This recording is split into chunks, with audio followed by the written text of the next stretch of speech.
Hello everyone, welcome to Toyeen Talks. How you doing? Thank you for watching. Till I'll see you in my next video. Stay safe, stay blessed. I love you. Bye. Bẹ́ẹ̀ ló pààyàn kí ló hàn bí ẹ̀sìn tí ó bá ti lọ́wọ́ kan jọba nínú. Máa yóò sáfẹ́ lọ sẹ́wọ̀n, ó dẹ̀ pààyàn ò fẹ́ lọ sẹ́wọ̀n. Ìyẹn dúró. Wùmí náà tó náà pààyàn tó ń rìn kiri Wùmí ti ń lọ fídíò bẹ̀rẹ̀ àti ó ń lọ club gidi ni o. Gbogbo fídíò club náà ń ṣòro àwọn wọ́n ní I need the two host. Ó dẹ̀ rìn freely. Orí gbogbo wọn máa wọ orí. Kí ni orí ẹgbẹ́ Àmúsátì àti Naomi nínú ẹ̀sẹ̀ yìí? Wọ́n láwọn ní ìdẹ. Wọ́n nínú àwọn tí ọmọ wọn kú yìí o, wọ́n ní màá yẹn kan ní mọ́tò, ó fi mọ́tò kó ọmọ lọ síbẹ̀. Kí ni wọ́n fi ń ṣòrí? Tẹ́ bá mọ Adámọ̀sí gbà nígbàdàn tó ń sọ yìí, skul yẹn tóbi gan. Ẹ lọ pé 3,000 ló fọ mọ́tò lọ sí tó fẹ́ lọ bá 5,000 naira yìí. Business kan bá àwọn ẹlòmíì gan, wọ́n bá àwọn ẹlòmíì gan ọjà. Ẹlòmíì kan wá sílé, ó tó wá kọ́ ọmọ lẹ́kọ̀ọ́ rẹ̀ dání. Ṣé ẹ rí lọ́wọ́ ká gbọ́sọ̀rọ̀ sí wa o? Ìwọ́n ti tẹ́ tí òun ẹ̀ ń ṣẹ́ pàtó ń jáde lọ. Ó wá lọ sí ìkọ̀tọ̀, ó wá kọ́ ọmọ ọmọbìkan o. Sọ fún pé ó fẹ́ bá kọ́ ọmọ ẹ̀ lọ sí ilé fẹ́ lọ gba owó. Àwọn méjèèjì wá kú. Irú kẹ̀sùn lẹ́yìn kan fi ru obìnrin yẹn sí. Fọ́sì lẹ́yìn kan arrest àwọn òbí bẹ́rẹ̀ àwọn bẹ́rẹ̀ tí àwọn ọmọ ìgan. Ẹ̀gbọ́n arrest wọn. Ẹ̀ ń jọ mọ́tò orí fẹ́ǹsì bọ́ sínú compound torí 5,000 naira. Wàhálà wọ́n ya wèrè gan. Kí ni tòbí àwọn tí wọ́n ní mọ́tò? Máa yẹn ní mọ́tò, ó kọ́ mo kó yàwó sẹ́yìn. Ẹ tó ní mọ́tò tó lọ gba 5,000 naira. Kí ló dé kó kọjú àfẹ́ pa wá? Kí ló dé kí lẹ́sìn fẹ́ pa wá? Ó kọ́ ọmọ sẹ́yìn, ó gbéyàwó dání, ó drive lọ síbẹ̀. Ṣé ó kọ́ lọ fẹ́ kó sínú mọ́tò lọ ni? Sà, ṣé ó kọ́ lọ fẹ́ kó sínú mọ́tò lọ ni torí 5,000 naira? Ẹ wá sẹ̀ ní àwọn ọmọ náà, ẹ wá lọ àrẹ́sì ọ̀tí àwọn fẹ́ẹ̀ kẹ́ra àrẹ́sì. Lábùjá bàtà l'Àbújá, ṣé àná ìsìlá tẹ́kọ̀ èèyàn kan kú l'Àbújá? Ètò láti gbọ́ wọn ọ̀tún ní ìsìn yẹn rí níwò. Tí Anambra ń kọ́, wá Ìbàdàn. Kí ló dé bẹ́ẹ̀ ṣayé Sunday Igboho náà títí àgbàtà ẹran tó ń gbòó àgbàtà ẹran lọ sẹ́wọ̀n tó dé wá ẹ̀wà Yorùbá tó ń tẹ́ gbogbo àyà Yorùbá lábọ̀ tí wà ìkọlù máa ń nira.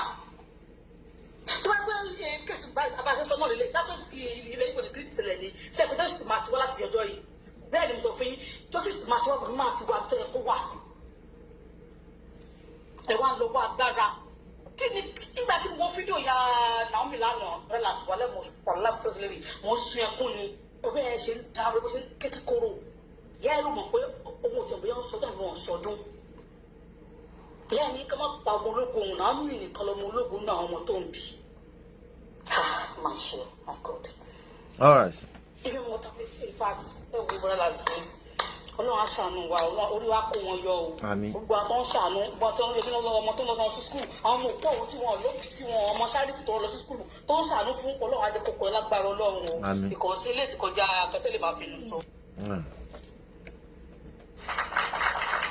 Ọ̀túnba cash Ọ̀túnba gọ́gù Ọ̀túnba gọ́gù.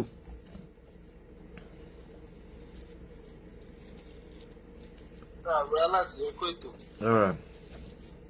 Ẹ̀rí àwọn èèyàn ti sọ̀rọ̀ látẹ̀kùn wọn ní sọ̀rọ̀ tán lágbára Ọlọ́run. Ọlọ́run ní jẹ́ ká ṣe oore tó máa bu wá lọ́wọ́. Ẹ power tap ẹ jọ̀ọ́, ẹ power tap and share the show please. Ẹ power tap ẹ jọ̀ọ́. Ẹ̀dá ṣe oore tó máa fi jẹ́ pé idol don tì mọ́lé because irú nǹkan tó wá kùn yìí ó máa jẹ́ káwọn èèyàn ṣíwòrè láti máa ṣe gan gidi. Then I will never lie to you. Torí omi tí wọ́n mú wọn yẹn politics ti wọnú ẹ̀ ni. Just like pé wọ́n gbá revenge fún man yẹn ni. Irú àwọn tí man yẹn rán lọ sí school wọ́n àjẹ́ ẹ̀ tí ìrí ibi tó kọ́ àwọn ọmọ sí àwọn ọmọ kéékèèké tó yẹ pé àwọn ọmọ tí wọ́n ṣà lórí street tẹ́kùn ló ń feed wọn ló ń rán wọn lọ sí school. Tó bá fi bọ́ọ̀sì ẹ̀kún wọn lọ school gbà mí tí bá wo àwọn program ẹ̀ báyìí I will be praying for that man internally on my own because Ọlọ́run jẹ́ kémi náà tó rú ẹ̀dá tó lè máa ṣerú nǹkan tó ń ṣe yẹn.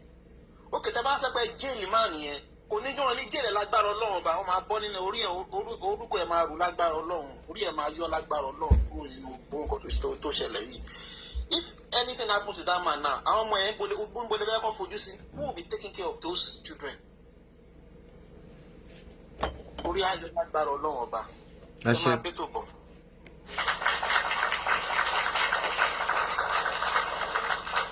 Yínká. So, Mr. Lati, Merry Christmas and Happy New Year in advance to everybody on the platform. Though this is my first time of coming here.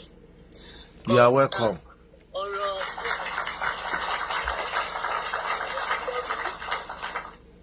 Oriyomi, I don't know him in person, but me watching his program, the way he relates with Bamasheso and what challenged people, mo rí pé máa yẹn èèyàn tó lọ́run rán ni. Ṣẹ̀dẹ̀ mọ situation tá bára wa ní Nàìjíríà, a fẹ́ olóòótọ́ èèyàn, a dẹ̀ fẹ́ aláàánú láwùjọ. Ṣé rí ọ̀rọ̀ Oriyomi? No, as an activist, mo mọ̀ pé Ọlọ́run máa kó yọ. Activist tiẹ̀ tó dẹ̀ ń ṣe kò ṣe ní ṣe pé torí pé owó tóun máa rí ń bẹ̀ àbí torí pé òun fẹ́ fi popular. Tẹ́ bá notice Oriyomi àtìgbà tí ó ti ń ṣe ọ̀rọ̀ program ẹ̀ tó ń ṣe. Ẹ pátá pẹ share the show pátá. Anybody báyìí tó lè jáde síta kó sọ pé picture ìyàwó Oriyomi òun ti rírí àbáwọn ọmọ ẹ̀ kò display family ẹ̀ rí. Ẹ ti máa mọ̀ pé iṣẹ́ yẹn ó yẹ dáadáa ni. If not, ọ̀n bá ti fọwọ́ mú wọn. But now, ẹ̀yẹ́ wo orúkọ tó ṣẹlẹ̀, ó ṣoore. Kí olórí Naomi kó tó lè wá sí Àgídìgbò. Ó ti rí Àgídìgbò as a big radio station tó jẹ́ pé àwọn èèyàn máa ń wò. Ìgbà táwọn èèyàn ń pariwo pé Ọ̀yọ́ state government sọ pé kò carry wọn along. Mo rí fídíò kan lórí social media náà tí tó lọ sọ́dọ̀ tí olórí Naomi lọ sí ọ̀dọ̀ Commissioner for Women Affairs. And ẹ̀yin people dey pretend pé kò carry government along. Ẹ sọ pé kò pọ̀ ọlọ́pàá kò sọ fún ọlọ́pàá. Oriyomi fúnra rẹ̀ sọ pé àwọn ọlọ́pàá sọ pé àwọn máa report síbẹ̀ ní 8 a.m. So why are we now deceiving ourselves? This one is taking care of àwọn ọmọ tó ní ìyá tó ní bàbá táwọn ìjọba wa ò lè ṣe. Ẹ wá wò pé ọ̀nà tẹ́tú lè fi gbógun tì ní pé kẹ́tú mu wálẹ̀. Wọ́n ń ṣe program kọ́kọ́ra látẹ̀yìn lánàá mò ń type pẹ̀lú kọ́ra pé why can't they release those kids at the orphanage home? Kọ́ gbé cars lé wọn lọ́wọ́ kọ́ lọ síwájú governor's house government office kọ́ lọ máa sunkún bẹ̀. Pé bàbá tó ń fún wa lówó ọdún tó fún wa lóúnjẹ tó ń tọ́jú wa lẹ́jù sẹ́wọ̀n yìí. Àwọn ọmọ tó Oriyomi ń tọ́jú sà wọ́n ń ṣe 50 o. Àwọn adopted children ẹ̀ tó wà ní orphanage home tó ń tẹ̀kẹ̀ ń bàdàn. Ọ̀túnba sọ̀rọ̀ lẹ́ẹ̀kan school bus. Ó ní oríṣiríṣi ọ̀nà bíi skúùbì mẹ́rin táwọn ọmọ Oriyomi ń lọ. Ẹ wá wò pé irú ẹnìyẹn ló yẹ kẹ́ ẹ dá lóró. Mò ń táìpù nígbà tí bọ̀bọ̀ kìíní ṣe program lánàá mo ní release those children at the orphanage home. Ẹ jẹ́ kó sunkún lọ government office. Ẹ jẹ́ kó sunkún lọ pé táwọn ìjọba bá lè mú láti ibi tóun ti ṣe. Now ẹ tì mọ́ lẹ́yìn báwo làwọn ọmọ yẹn ṣe fẹ́ ṣe Christmas? And Oriyomi is not this kò ń ṣe religious thing tó máa sọ pé ẹ̀dọ́dọ́dọ́ kọ́ àwọn ọmọ ará ọmọ tó jẹ́ Christian ní home yẹn tó máa ṣe Christmas. Báwo làwọn ọmọ yẹn ṣe fẹ́ ṣe Christmas lọ́kùn? Olórí Naomi táwọn èèyàn ń lé táwọn àwọn fake prophets but I won't call them man of God tó ń pariwo pé ó fi wọ́n ṣètùtù ó fi wọ́n báwo làwọn èèyàn ṣe máa ń sọ̀rọ̀ tó wọ́n pọlọ wa tí ò ní straight bákan náà. Ṣé téèyàn bá fẹ́ pààyàn ṣé ó máa pààyàn láti porúkọ ara ẹ̀ jẹ́ ni? I'm very sorry èmi tiẹ̀ ń wo tó bá ní ọ̀nà táwọn àwa àti bloggers o àtàwọn true Nigerian tó bá fi lè fight for people kan jẹ́ ká ṣe o. Everybody máa gbé sórí social media pé justice for Oriyomi Hamzat and Olori Naomi release them. Our government are being wicked. They are not fair at all. Kò nǹkan tó ń ṣe tó bá yẹ pé lady yẹn ṣe kìíní yẹn ṣe bó ti ṣe nífẹ̀ẹ́. Ó ṣe eléyìí tó ṣe nífẹ̀ẹ́ palace ló ṣe. Ṣó tiẹ̀ tí ó bá sí pé kinní gan ni ṣé ó tọ́ sáwọn gọ́ọ̀mẹ̀ntì láti dá sọ̀rọ̀ lẹ́yìn? Yes. Ṣó tọ́ sí wọn lẹ́nu? Ó tún fáwọn ọmọ gbogbo àwọn tó fún scholarship tó fún kìíní yẹn kí ni fẹ́ẹ̀tì wọ́n sìn. Olórí náà ní àwọn èèyàn tó súnmọ́ tó Àkúrẹ́ ló gbé dáadáa àwọn èèyàn tó súnmọ́ ní pé that's our own person. Àwọn èèyàn kàn sọ pé ó ní ìgbéraga kò ní ìgbéraga she's an introvert. Kò ń relate kò ń jábọ́ anyhow. Ṣé àwọn pé táyọ̀ bá ṣe gbéra ẹ̀ làwọn èèyàn ṣe máa bá ìgbéra ẹ̀? Ọ̀rọ̀ wá ṣẹlẹ̀ ẹ̀sẹ̀ èèyàn tí ò tó wọ ẹnu sí lára ń sọ èèyàn míì ní ìgbéraga ẹ̀ pọ̀. Èèyàn míì ní pé kìíní kan náà mẹ́ta káwọ́ lọ. Be good, can you mute? Tó bá lọ́nà everybody even ẹ̀mí àtijẹ́ta. Be good. Ìjẹ́ta mo sì post Oriyomi lórí status mi. Justice for Oriyomi áńgẹ́lì àwọn èwe ó máa dúró tì. Áńgẹ́lì àwọn arúgbó tó ti tọ́jú ó máa dúró tì. Áńgẹ́lì àwọn aláìsàn Oriyomi ti fi àánú tú sílẹ̀ ó máa dúró tì. Enough of this maltreatment.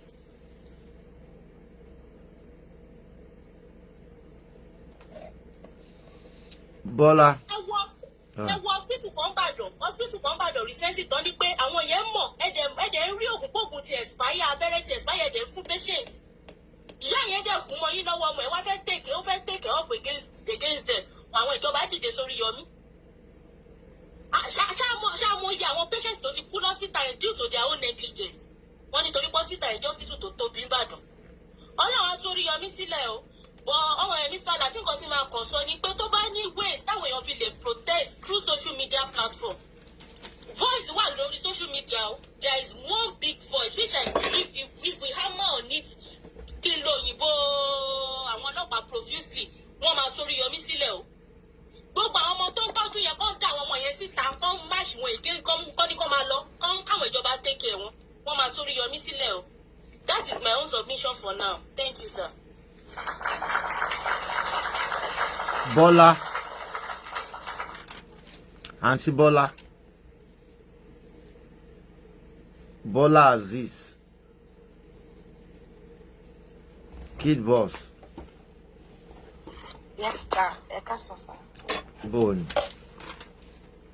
Where Shano. Thank you, sir. Yes, sir. Because mo te fẹ́ sọ onílé ẹ̀ka sọ ẹ Shano.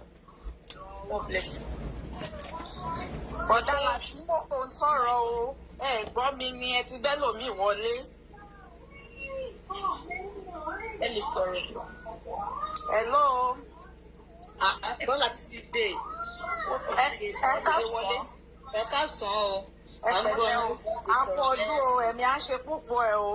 Àmín Ẹ kú iṣẹ́ o, ẹ kú ọ̀rọ̀ lú o, àníjẹ̀bí lórúkọ Jésù o. Àmín. Ṣé rí nǹkan tẹ̀mí máa kọ́kọ́ sọ ni wípé let's look into it this way. Ká ní bí olórí Naomi ṣe lọ sí Àgídìgbò tó lọ sí help Oríyọmí láti announce fún program tó fẹ́ ṣe. Oríyọmí bá sọ pé no òun ò bá ṣe gbogbo àwa Yorùbá yìí náà la máa jáde la máa castigate ẹ̀ pé ó lára Naomi nítorí pé Oríyọmí náà ní program tó máa ń ṣe fáwọn èwe every December ó dẹ̀ ti sọ pé the way tóun ṣe máa ń ṣe tòun òun mọ̀ọ́mọ̀ máa ń gba owó tíkẹ́ẹ̀tì sódà kò ní wàrà ọdún àwọn èèyàn á lè fi ọpọlọ sí orí ara wọn pé mi ò ní owó tíkẹ́ẹ̀tì mi ò ní ráì láti lọ síbẹ̀ kì í ṣe pé owó tíkẹ́ẹ̀tì yẹn já mọ́ kankan fún òun but to prevent crowd now somebody like that mo wo program yẹn live ìgbà tí Naomi lọ sí ọ́fíìsì ẹ̀ tó fẹ́ lọ sọ̀rọ̀ nípa fọ́nfì ẹ̀ yìí Oríyọmí gan kọ́ ló tiẹ̀ jókòó gan tó àtẹ̀sí ó kàn wẹ́kọ̀mù ẹ̀ láti ta wọnú ilé àwọn ọmọọṣẹ́ náà àtẹ̀sí Naomi ẹjọ́ kí ni ẹ̀ṣẹ̀ ọkùnrin yìí kí ló dé táwa Yorùbá tá a jẹ́ ọ̀tá Yorùbá nínú ayé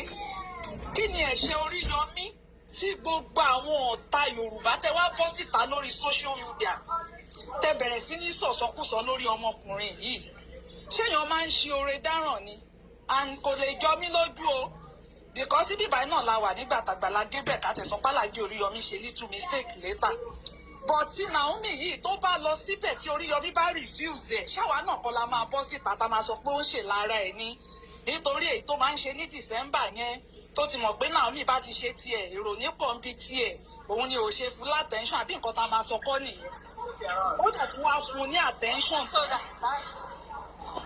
ó wá fún ọmọbìnrin Queen Naomi yìí ní attention tán gbogbo kíní ìwà rí bó ṣe rí yìí ẹ wá ń bọ́ síta ẹ ti ẹ bẹ̀rù Ọlọ́run gbogbo yín ti gbàgbé wípé mo ṣoore kò gbèmí ó lọ́wọ́ kan ẹ̀ka nínú ni ọ̀rọ̀ tó wà ńlẹ̀ yìí ó lọ́wọ́ nínú ojú gbogbo wa máa padà rí ó máa padà kíyèsí gbogbo aráyè ṣebí recently lóríyọmí jáde lẹ́yìn tọ́rọ̀ Bobrisky ṣẹlẹ̀ tán pé ọ̀rọ̀ Adédoyin o àwọn ń gbọ́ wúyẹ́wúyẹ́ o pé wọ́n gbé ó àjọ kéèsì lọ sí Àkúrẹ́ báwọn èèyàn ṣe ń sọ nípa ẹ̀ látẹ̀kọ́ ìyẹn lásán ó wà lára nǹkan tí wọ́n fẹ́ lò tán fi fẹ́ rògbò máa yìí they just use the avenue of Naomi Funfair case láti fẹ́ wọlé sí Oríyọmí lára ni à ń ṣe ọ̀dẹ̀ náà àdé ń ṣe òpó náà à ń ṣe ọpọlọwọ òsùn kò kọrí síbì kan bó ṣe ṣẹlẹ̀ gbogbo wa ti mọ géèmù sí Nàìjíríà gọọmenti fẹ́ gbá lórí ọ̀rọ̀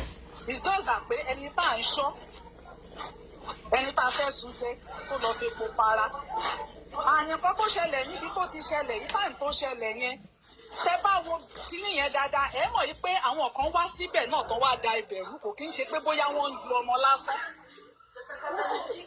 a kàn sọ pé wọ́n ń ju ọmọ wọ́n ń ju ọmọ is not enough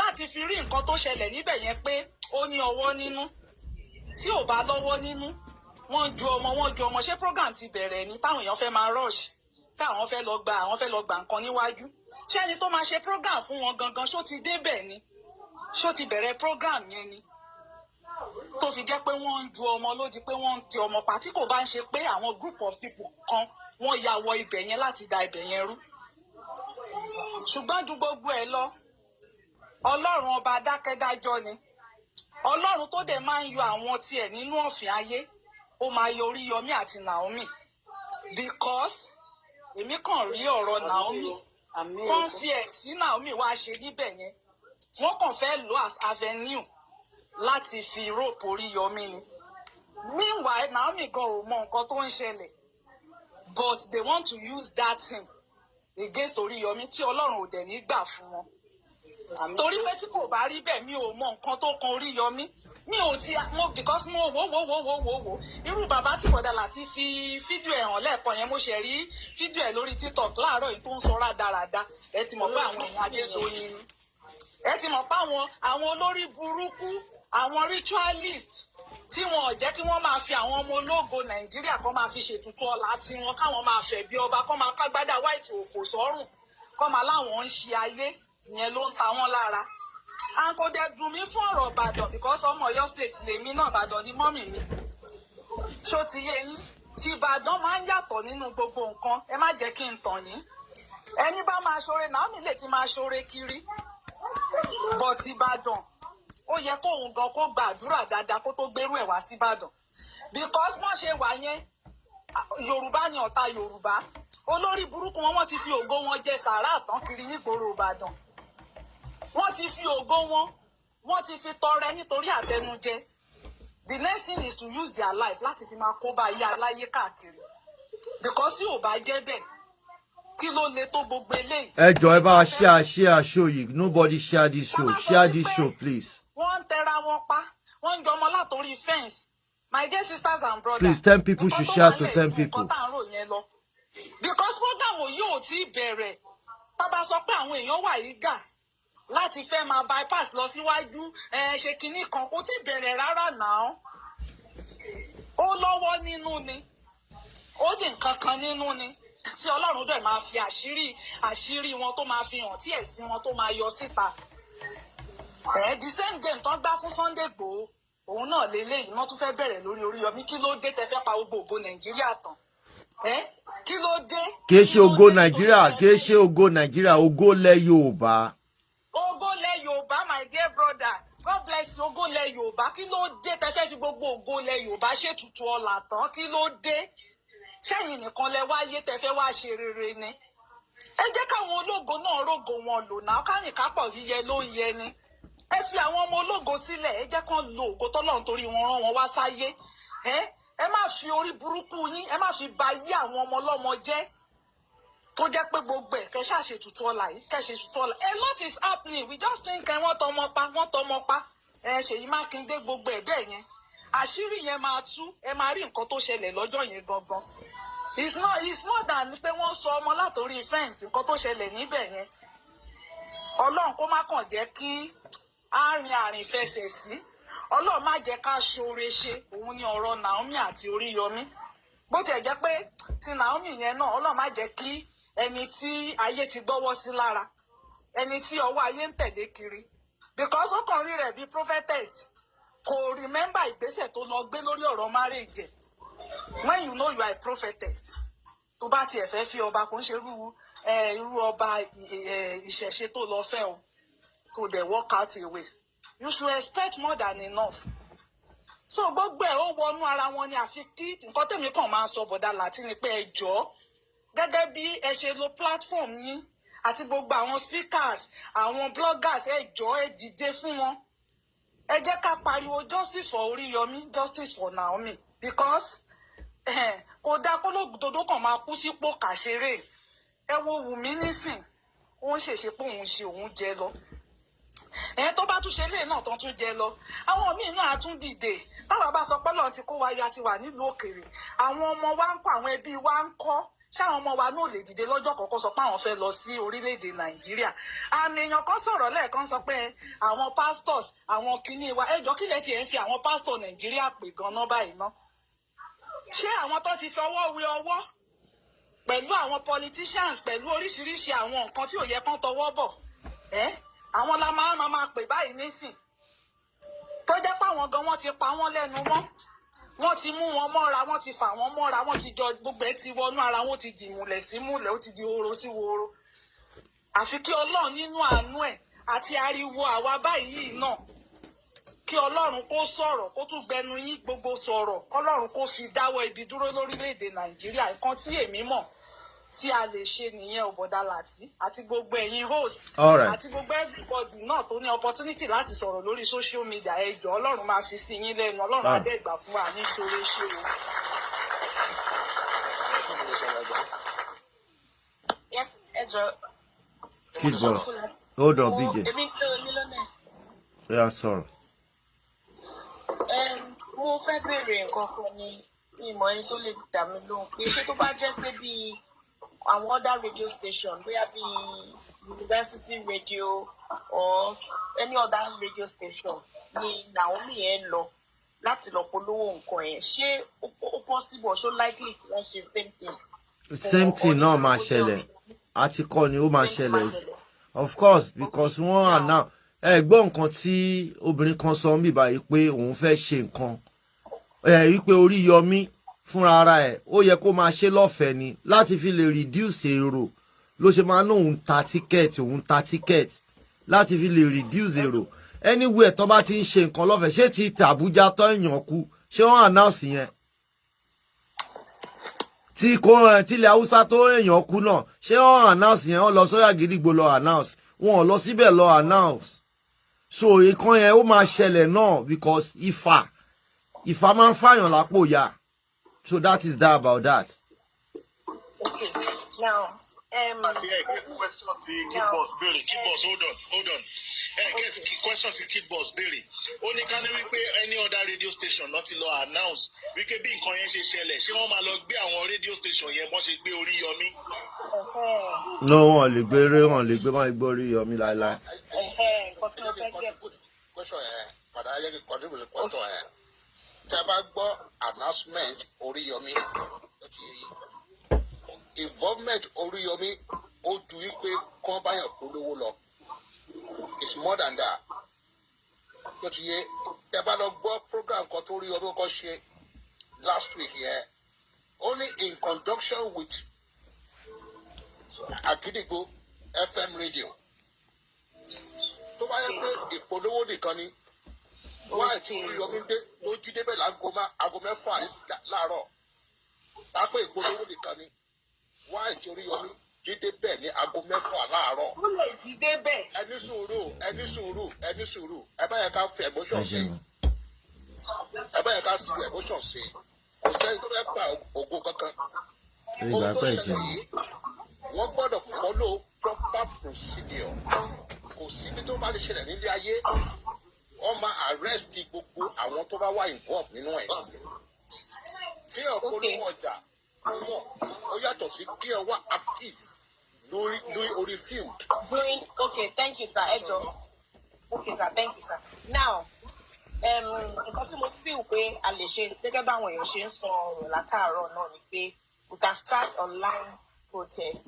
Ká kàn ṣe bóyá bíi hashtag fún Oríyọmí and Naomi. Kò sí bó ṣe lè rí náà ó ti ṣẹlẹ̀.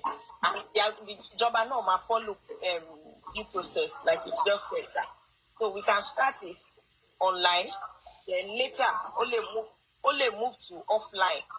Baby mọ́mì kan sọ lẹ́ẹ̀kan ìgbà tí wọ́n kọ́ tó sọ kalẹ̀ pé bóyá àwọn ọmọ tí Oríyọmí take care of, then àwọn èèyàn gidi ní Ìbàdàn, they can as well come out.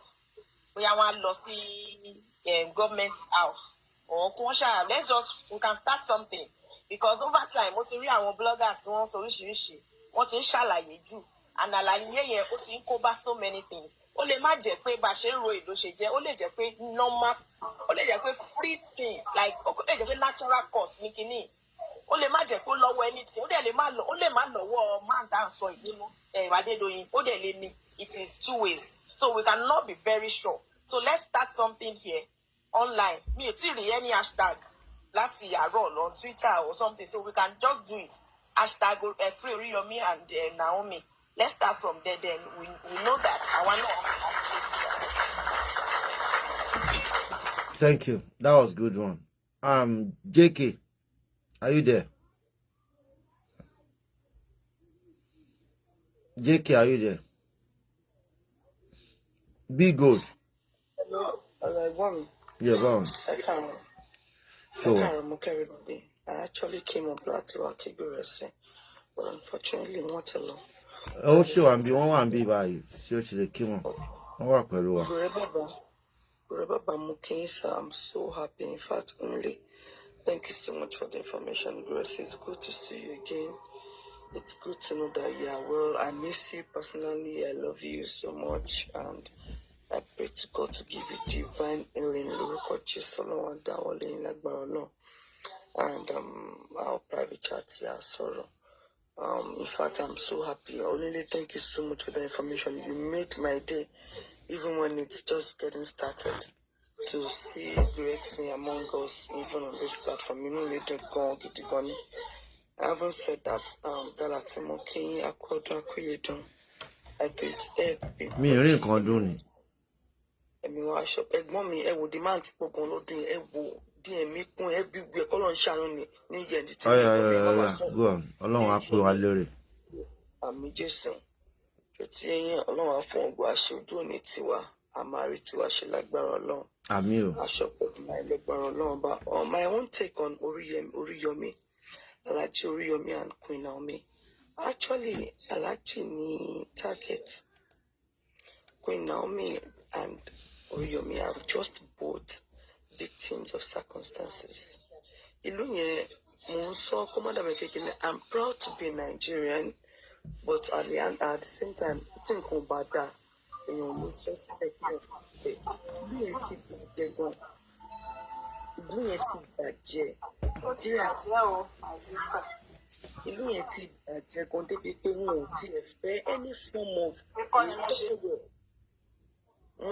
Any form of authority. I think, and I'm seeing people saying that too. Oriyomi Tasi Tinubu gone some 3 weeks ago, 1 month ago, 4 weeks ago, exactly a month ago.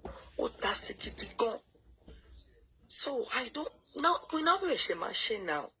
Atiwa shanu sinwa diwala. Emi ko ma gbadagbara Ọlọ́run. Onínúure wọn ò ní kú sípò ká because this is sending a very wrong signal to many people. Láti ṣòro, tẹ́ bá ṣòro fún wọn, wọ́n á láìsí kí wọ́n lọ ń lò. Ògo wọn lọ ní ògo tí ò gbé wọn jáde. Ògo tí ò gbé wọn jáde, ògo tí ò là fún wọn. Bọ́lá ẹ mute. What me I would just say, I shall pray for wọn because mo that's some things like ó máa bí ọ̀rọ̀ ikú Mohbad náà ni tẹ́pẹ́ tí èèyàn bá ń rò báyìí téèyàn bá rí ó máa dàbí pọ́sù tí èèyàn tọ̀ láti ṣe tí kò ṣe ó fẹ́ yí mi lórí. I was like kí ló ń ṣẹlẹ̀ kán wá gba nǹkan wọ́n fẹ́ ṣe oore ló wá di pé àwọn èèyàn wá ń ju odidi ọmọ iṣẹ́ Bọ́lá mute please. May we never be poor. Poverty is a bastard. Kéèyàn máa fi ṣe prayer point pọ̀ lọ́hùn gbogbo nǹkan tó ń jẹ́ iṣẹ́ àti òṣì kọ́lọ̀ má jẹ́ kó ṣe wá nínú ayé. If not kí wọ́n máa lọ wọ́n ní program máa bẹ̀rẹ̀ ní aago 10 ẹ̀ẹ́dẹ́gbẹ̀ ti sùn síbẹ̀ kí ló ṣẹlẹ̀ ẹ̀yin ará Ìbàdàn nǹkan tí Portable ṣe bí pé ẹ̀ ní POP nìyẹn inú mi dẹ́ dùn mọ́mí tó sọ̀rọ̀ láti sọ pé ẹ̀yin ará Ìbàdàn nǹkan yín máa ń yàtọ̀ ní ṣáá ni kí ló dé gan-an. But at the same time Agídìgbò yẹn ẹ̀wòrán àtọ̀dọ̀ Oríyọmí láti mọ importance DNA àtọ̀dọ̀ Oríyọmí làwọn èèyàn ti mọ̀ wípé ó ṣe kókó láti máa ṣe DNA orí Agídìgbò bẹ̀rẹ̀ kọ́kọ́rọ́ látàrí àṣírí àìmọye àṣírí tó ń tú jáde people won't be happy and that is why máa rí àwọn kan Ọlọ́run dáríjì mí tó máa sọkúsọ jáde tó máa sọ̀rọ̀ tí ò jẹ́ kó máa jáde on social media. ẹ bá a ṣe ẹjọ́.